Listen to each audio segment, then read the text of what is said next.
அனைவருக்கும் வணக்கம். Welcome to இன்றைய அரசியல். முதல் முறையாக தமிழகத்தில் கால் வைக்கும் பிரதமர் மோடி. இதுதான் பிளான். பாஜக ஹாப்பி, எல்லாம் ரெடி. பிரதமர் மோடி வருகின்ற 20ஆம் தேதி சென்னைக்கு வருகை தருகிறார். பிரதமரின் இந்த பயணம் தான் மிகப்பெரிய எதிர்பார்ப்பை பாஜகவினரிடம் ஏற்படுத்தி வருகிறது. தமிழகத்தில் ஏற்கனவே 6 வழித்தடங்களில் வந்தே பாரத் ரயில் சேவைகள் இயக்கப்பட்டு வருகின்றன. Chennai to Kovai, Chennai to Nellai, Chennai to Mysore, Kovai to Bangalore, Chennai to Vijayawada உள்ளிட்ட வழித்தடங்களில் வந்தே பாரத் ரயில்கள் இயங்கிக் கொண்டிருக்கின்றன. அந்த வகையில் சென்னை எழும்பூர் டு நாகர்கோவில் இடையே வாராந்திர வந்தே பாரத் ரயில் சேவை இயக்கப்படுகிறது. ஆனால் சென்னை எழும்பூர் நாகர்கோவில் இடையே இயக்கப்படும் வந்தே பாரத் ரயிலை தினசரி ரயில் சேவையாக இயக்க வேண்டும் என்று பயணிகள் தொடர்ந்து கோரிக்கை வைத்தபடி இருந்தனர்.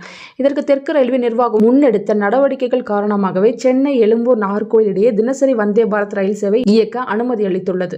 இந்த ரயில் சேவையை தொடங்கி வைக்க பிரதமர் மோடி வரும் 20ஆம் தேதி சென்னைக்கு வருகிறார். அப்போது வந்தே பாரத் ரயில் சேவை உட்பட பல்வேறு திட்டங்களை தொடங்கி வைக்கிறார் பிரதமர். இந்த வருகையொட்டி ரயில்வே அதிகாரிகள் அதற்கான முன்னேற்பாடுகளை தீவிரப்படுத்தியுள்ளனர்.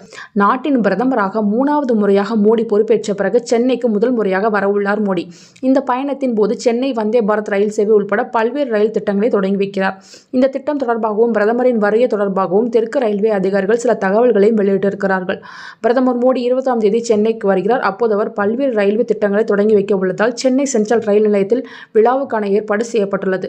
சென்னை நாகர்கோவில் வந்தே பாரத் ரயில் சேவையை கொடியசைத்து தொடங்கி வைக்கிறார். அதேபோல் பேசின் பாலம் யார்டில் வந்தே பாரத் பராமரிப்பு பணிமனை அமைக்க அடிக்கல் நாட்டுகிறார். லோக்சபா தேர்தலில் எதிர்பார்த்த சீட்டுகளை தேசிய பாஜக பெறவில்லை. அதேபோல தமிழகத்திலும் அண்ணாமலை நடைபயணமும் பிரதமர் மோடியின் பிரத்யேக வருகைகளும் தமிழக பாஜகவுக்கு பலம் சேர்க்கும் என்றே நம்பப்பட்டது. ஆனால் பெரிதாக எந்த பலனையும் தரவில்லை.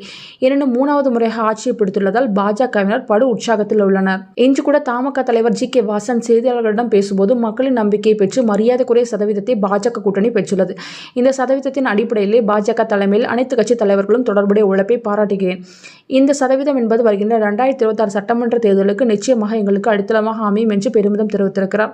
அந்த வகையில் தமிழக பாஜக மட்டுமல்லாமல் கூட்டணி கட்சியினரும் பிரதமரின் சென்னை வருகை ஆவலுடன் எதிர்நோக்கி வருகின்றனர். பிரதமருக்கு உற்சாக வரவேற்பினை கொடுக்கவும் கமலாலயம் தயாராகி கொண்டிருக்கிறது. நன்றி.